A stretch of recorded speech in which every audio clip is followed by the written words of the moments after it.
are telling about living organisms characters. What are the characters of living organisms? There are characteristics of living organisms.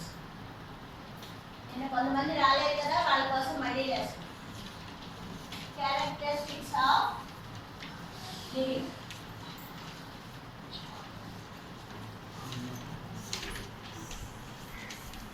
What is meant by living and non-living? Living and non-living. Suppose this is a stone. This is a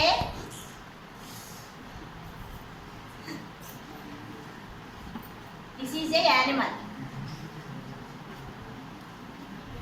What is the difference? What is the difference between a stone and a non-living?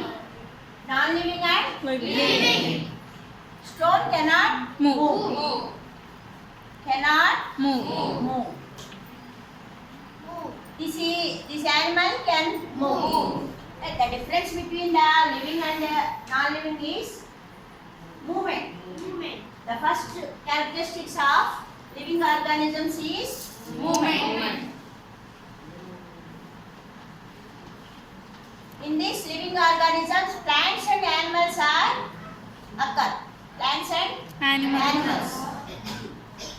The animals can move around. Plants can move only in the upper part. Upper part only plants can move. The root system is in the soil. Only the stem is can move. So we cannot say plants are living organisms. We cannot say plants also living organisms. Okay. The second one is movement.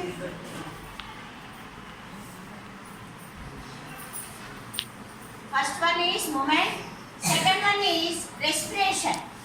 Second one is respiration. We cannot breathe without oxygen. Oxygen లేకుండా మనం శ్వాసించలేము. Plants కానీ animals living organisms అన్నీ కూడా శ్వాసక్రియ జరుపుకుంటాయి. Oxygen తీసుకుని మనం carbon dioxide ఇస్తాం. Carbon dioxide తీసుకుని మొక్కలు మనకి ఆక్సిజన్ ఇస్తాయి. అంటే మొక్కలు లేని మనుషులు లేరు, మనుషులు లివింగ్ ఆర్గానిజమ్స్ లేవు. లివింగ్ ఆర్గానిజమ్స్ వదిలే కార్బన్ డైఆక్సైడ్ మొక్కలు తీసుకుంటాయి. కాబట్టి respiration is the second point. Third one is response to stimuli. Response to stimuli. Response means when we touch a hard substance, we turn the hand outside. అంటే మనం ఎప్పుడైనా ఒక వేడి వస్తువుని కానీ చల్లటి వస్తువుని కానీ తీసుకున్నప్పుడు ఆ వెచ్చదనానికి చల్లదనానికి మన చెయ్యి వెనక్కి తీసేసుకుంటాం. అంతేగాని వేడిగా ఉన్నప్పుడు ఇంకా అలాగే ఉంచాం. అంటే అది మనకి పెయిన్ కలిగిస్తుంది అనమాట. అంటే హాట్ కానీ కోల్డ్ కానీ లేకపోతే ఏదైనా ముళ్ళు గుచ్చుకున్నప్పుడు కానీ మనం ఒక స్టెప్ వెనక్కి వేస్తాం. అలాగే మనకి ఎవరైనా గుచ్చినా ఏదైనా పురుగు కుట్టినా మనకి వెంటనే తెలిసిపోద్ది. మనం వెంటనే దానికి ఏం చేస్తాం, ఏదో ఒక రెస్పాన్స్ ఇస్తాం. ముళ్ళు గుచ్చుకుంది అనుకోండి, అమ్మో అయ్యో అంటాం. అదే పిల్లలు ఎవరైనా గిచ్చినా కొట్టినా ఏం చేస్తాం, వెంటనే మనకు కోపం వచ్చేస్తుంది. అది వెంటనే అది దెబ్బేస్తాం. అవి ఎలా తెలుసుంటే మన యొక్క చెప్పాను కదా కంట్రోల్ అండ్ కోఆర్డినేషన్లో మనకి నాడులు ఉన్నాయి కదా, సమాచారాన్ని తీసుకెళ్ళేవి. అవి వెంటనే ఏం చేస్తాయి, బ్రెయిన్కి సమాచారాన్ని అందించి అవి మన నోటి ద్వారా అంటే జ్ఞానేంద్రియాల ద్వారా ఏం చెప్తాం, ఎవరు కొట్టారో ఎవరు చేశారో చూసి వెంటనే వాళ్ళని కొట్టడం కానీ ఏదో ఒకటి మనం వెంటనే రెస్పాన్స్ ఇస్తాం. అలాగే మనకి రెస్పాన్స్ టు స్టిమ్యులైలో మనకి ప్లాంట్స్లో ఎగ్జాంపుల్ ఏంటి, touch me not. Touch me not అనేది ఏంటి, మనం ముట్టుకోగానే అదేంటి ముట్టుకుపోతూ ఉంటుంది. అలాగే మన నేల మీద నడుస్తుంటే నేల బుసులని మొక్కలు ఉంటాయి. అవి మనం నడుస్తుంటేనే మన శబ్దానికి కానీ లేదా మన టచ్ కానీ అవి కూడా ముచ్చుకుపోతూ ఉంటాయి. నేల బుసులు ఒకటి, టచ్ మీ నాట్ ఒకటి, ఇవన్నీ కూడా మనకి రెస్పాన్స్ టు స్టిమ్యులైకి ఎగ్జాంపుల్ అనమాట. అవి ఒక రకమైన కెమికల్ సబ్స్టెన్స్ ఉంటాయి. అవి ఏం చేస్తాయంటే వెంటనే ముచ్చుకుపోతూ ఉంటాయి.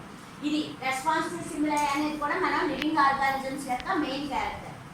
And fourth and main character is reproduction. What is reproduction? Reproduction means birth.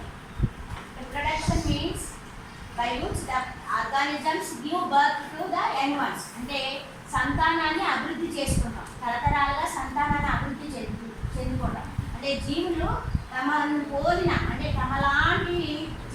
ఉత్పత్తి చేయడాన్ని సంతానోత్పత్తి లేకపోతే ప్రత్యుత్పత్తి ప్రక్రియ అంటాం. ఈ ప్రత్యుత్పత్తి అనేది మెయిన్.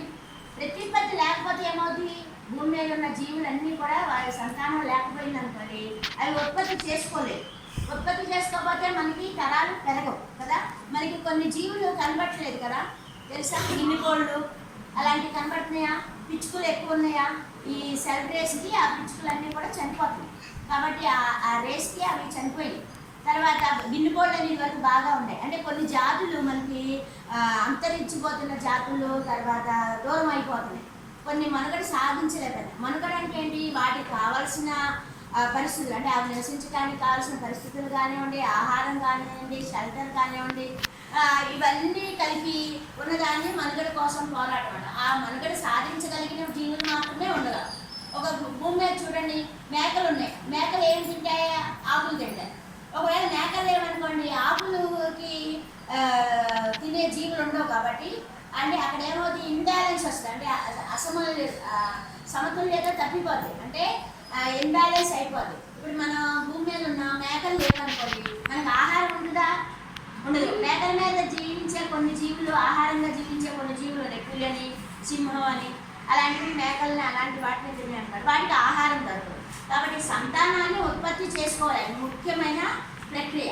కాబట్టి reproduction is the main process of living organ. Main characteristic reproduction అండి. అర్థమైంది అందరికీ? రిప్రొడక్షన్ ఎందుకు జరగాలి, ఎందుకు అంటే తర్వాత రిప్రొడక్షన్లో కూడా మనకి వైవిధ్యాలు ఉంటాయి, రకరకాల ప్రాసెస్ ఉన్నాయి. రిప్రొడక్షన్ ఇప్పుడు మనం ఉన్న మన ఇల్లు ఉంది. మన ఇల్లు మన చుట్టుపక్కల ప్రాంతాల్లో అన్ని పరిసరాలు, అంటే చెరువులు కానివ్వండి, ఆవులు కానివ్వండి, గేదెలు కానివ్వండి, మొక్కలు కానివ్వండి, పక్షులు కానివ్వండి, ఇవన్నీ కూడా ఒక నిత్యం అన్నమాట.